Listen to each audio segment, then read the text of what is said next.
Ok, alléluia, bonsoir à tous et bienvenue sur l'émission Le Dernier Cri. Que le Seigneur soit béni au nom puissant de Yeshua. Seigneur, nous te bénissons. Nous voulons encore, Seigneur, demeurer dans ta parole, Seigneur, te connaître en profondeur, te connaître dans la hauteur, Seigneur, dans la largeur, dans la longueur, dans la profondeur de qui tu es, Seigneur. C'est le message, Seigneur, frère, c'est le message. Te connaître, Seigneur, et vraiment demeurer dans tes bras, demeurer à tes pieds, Seigneur, et demeurer vraiment dans la connaissance précise et correcte au nom de Yeshua.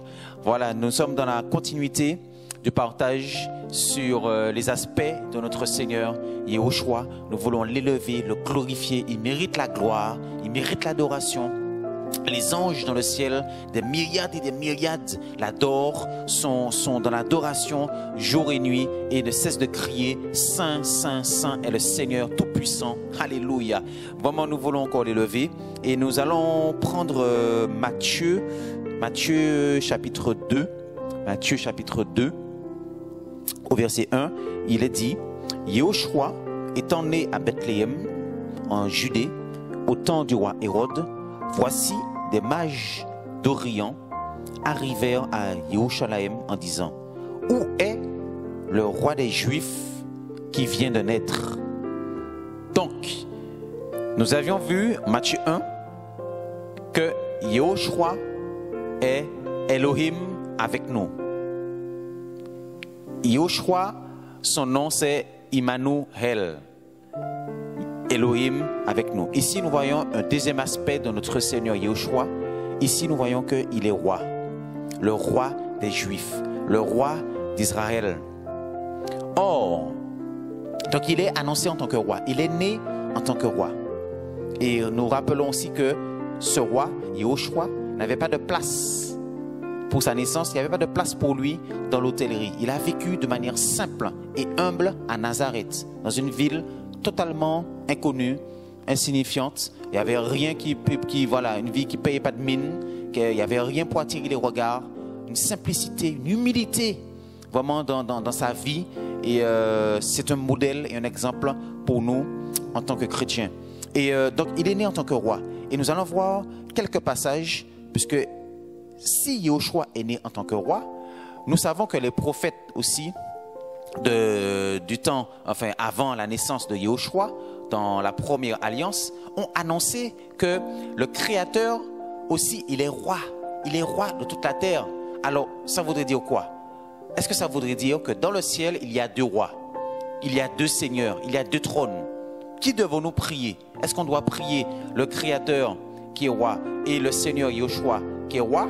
Mais serait-il un roi un peu inférieur au Créateur? Vous voyez, en fait, parfois ça peut mettre une confusion dans la religion, dans certaines assemblées, et il faut que nous soyons vraiment dans cette connaissance précise et correcte de notre Seigneur Yehoshua. Alors, nous allons voir Ésaïe, chapitre 33, au verset 22, et nous allons voir ce que les Écritures, la parole nous dit. Ésaïe 33, au verset 22, parce que Yahweh, alors le livre d'Ésaïe a été écrit au 8e siècle. Au 8e siècle. Donc Ésaïe va parler, il va dire parce que Yahweh est notre juge, Yahweh est notre législateur, Yahweh est notre roi. C'est lui qui vous sauvera. Yahweh est notre roi. Alors, ici nous voyons que les Écritures nous annoncent Yahweh est roi. Et les évangiles nous annoncent que Yehoshua est roi. Donc, si Yehoshua est roi et que Yahweh est roi, ben Yahweh est Yehoshua. Yehoshua est Dieu. Yehoshua est Elohim. Alléluia. Alléluia. Ésaïe 43, au verset 11. Deuxième passage, Ésaïe 43, verset 11, nous dit, non, Ésaïe 43, au verset pas 11, hein, au verset 15, je suis Yahweh votre saint, le créateur d'Israël, votre roi. Alléluia. Dans la première alliance, les Écritures sont remplies, sont mentionnées que Yahweh, le créateur, Elohim, le Seigneur Tout-Puissant, sous son trône, il est roi d'Israël et roi de toute la terre. Ésaïe a été écrit ce livre a été écrit au 8e siècle. Donc, dès le 8e siècle, les prophètes ont annoncé la venue de Jésus, la venue de Yahushua en tant que roi. Il n'y a pas deux dieux, il y a un seul Elohim. Elohim est un, le Seigneur est un. Comme je le disais, les mathématiques du Seigneur, c'est 1 plus 1 égale 1. Alors que les mathématiques des hommes, c'est 1 plus 1 égale 2. Donc nous voyons que les prophètes ont annoncé Yahushua Mashiach en tant que roi. Donc Yahweh est roi et Yahushua est roi, ils ne font qu'un. Alléluia. Et le livre de Zacharie, nous allons prendre aussi Zacharie, au chapitre 5, si je me souviens, non, Zacharie chapitre 9, au verset 9, hein, voilà, et Zacharie a été écrit, je vais le lire, au 6e siècle, 6e siècle avant Jésus-Christ, 6e siècle. Donc Zacharie va annoncer, sois transporté d'allégresse, fille de Sion, pousse des cris de joie, fille de Yerushalayim.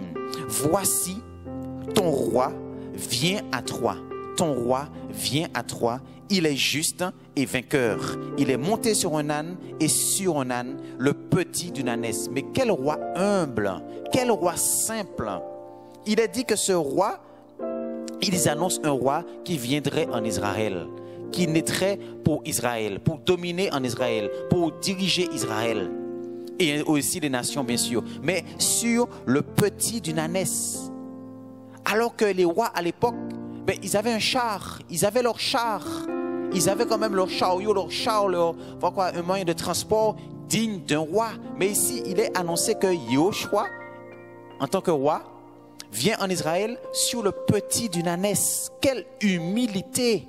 Il ne vient pas pour frapper le regard, pour faire du matu-vu, de manière extravagante, pour attirer les regards. Non, la simplicité et l'humilité du roi des rois.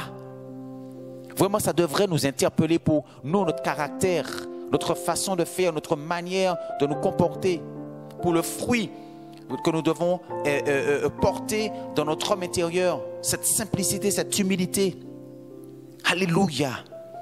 Voici ton roi vient à toi. Donc, il n'y a pas deux rois, il n'y a qu'un seul roi. Donc, si Yahweh est roi, Yahushua est roi. Donc, Yahweh, Dieu Elohim, est Yahushua Hamashiach. Alléluia. Zacharie 14, au verset 9. Je vous dis, la Bible, les Écritures sont remplies de passages, de versets qui montrent la divinité que Yahushua, Jésus est Dieu. Yahushua est Elohim. Voilà. La parole nous recadre. Zacharie 14, verset 9, annonce, Yahweh sera roi sur toute la terre. Yahweh sera roi sur toute la terre. Voilà. Donc, dans le ciel, je me répète un peu, mais dans le ciel, il y a un trône et un roi. Il ne peut pas y avoir dans un royaume deux rois, ni deux seigneurs. Il y a toujours un roi ou un seigneur dans un royaume.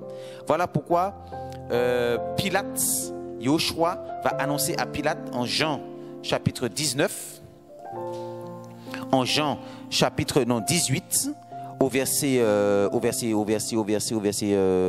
33, Pilate entra de nouveau dans le prétoire et ayant appelé Yahushua, il lui dit, es-tu le roi des Juifs? Es-tu le roi des Juifs? Yahushua lui répondit, est-ce de toi-même que tu dis cela, ou d'autres te l'ont-ils dit de moi? Pilate répondit, suis-je un juif, moi? Ta nation et les principaux prêtres t'ont livré à moi. Qu'as-tu fait? Verset 36. Yahushua répondit, mon royaume n'est pas de ce monde. Donc là, ici, Yahushua annonce sa royauté. Il annonce qu'il est roi. Un roi a un royaume. Alléluia. Mon royaume n'est pas de ce monde. Verset 37. Alors Pilate lui dit, voyez, Pilate réinsiste encore. Es-tu donc roi? Yahushua répondit, tu le dis que je suis roi. Tu le dis que je suis roi. Ici, Yahushua s'annonce et proclame sa royauté. Donc ici, nous voyons vraiment dans la dimension du roi. Yahushua est roi. Donc Yahweh est roi. Et vraiment, c'est capital. C'est vraiment édifiant vraiment de voir que les Écritures nous ont annoncé que Yahweh, dans les Écritures, dans la première alliance, que le Seigneur créateur est roi. Et nous voyons dans les évangiles, la naissance du Seigneur, il est roi. Donc, il n'y a qu'un trône, et nous voyons la dimension que en Yéhoshua, il n'était pas simplement un homme, ou un prophète, ou un être inférieur, ou un être créé, comme disent certaines sectes, mais il est Elohim, il est roi. Alléluia. Et le livre de Michée nous donne encore une précision encore extraordinaire. Et Michée, merci Seigneur. Voilà, Michée, chapitre... alors, c'est chapitre 4. Non, Michée, chapitre 5. Michée, chapitre 5, mais 3. Alors, Michée a été écrit au 8e siècle avant Jésus-Christ. Et Michée annonce la naissance, il prophétise la naissance du Christ, du Mashiach. Et verset 5, il est dit, mais 3, Bethléem Ephrata, petite pour être parmi les milliers de Yehuda. De toi sortira pour moi celui qui dominera sur Israël, dont l'origine remonte aux temps anciens, au jour de l'éternité. Alléluia. Alors nous voyons ici déjà deux aspects. Ici, Bethléem était petite aussi. Petite pour être parmi les milliers de Juda. Vous voyez, en fait, le Seigneur, c'est ça. Des petites choses, il se glorifie. De la faiblesse, il se glorifie. Le Seigneur utilise les choses faibles pour se glorifier. Ici, Bethléem était encore petite, pas une ville encore extravagante qui frappait les regards. Tout ça pour montrer encore la simplicité, l'humilité de notre Seigneur Yéhoshua. Et il est dit que son origine remonte aux temps anciens, au jour de l'éternité. Donc ici, Michée au 8e siècle annonce déjà que le Mashiach, il n'est pas créé, ce n'est pas une créature, ce n'est pas un être créé, ni un être inférieur au Seigneur Tout-Puissant. Son origine remonte aux temps anciens, au jour de l'éternité. Donc il nous est mentionné ici la préexistence éternelle du Mashiach, la préexistence éternelle de Yéhoshua. Donc il est Elohim.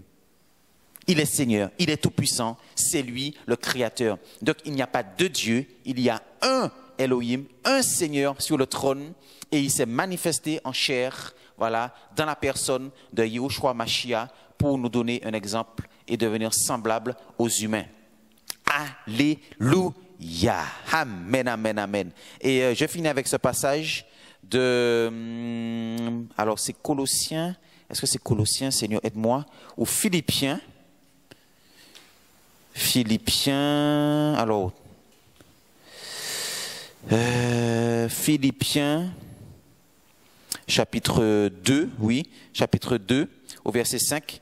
Ayez en vous la même pensée qui était en Yéhoshua Mashiach, lequel était en forme d'Elohim, n'a pas regardé son égalité avec Elohim comme une proie à saisir. Cependant, il s'est vidé de lui-même en prenant la forme d'esclave, en devenant semblable aux humains et reconnu à son apparence comme un être humain, il s'est abaissé lui-même.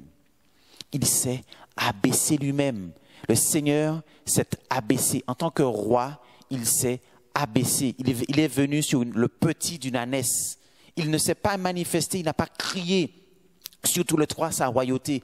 Il a simplement manifesté vraiment le royaume, il manifesté l'amour, voilà, l'humilité, voilà, les caractéristiques, le caractère, les valeurs morales. Et le Seigneur s'est glorifié. Et vraiment, c'est un exemple pour nous. Et nous voyons que nous n'avons pas le choix non plus, dans notre marche avec le Seigneur, de s'écarter de ce chemin. Le Seigneur va nous amener aussi à nous abaisser nous-mêmes.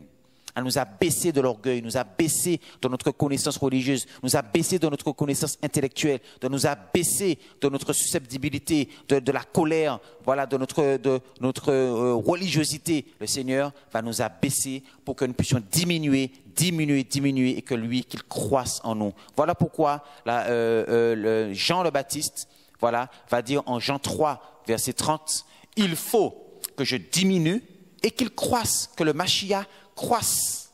Alléluia. Voilà, donc soyez encouragés par ces versets, soyons encouragés de voir la naissance du Seigneur Yahushua dans sa dimension de roi.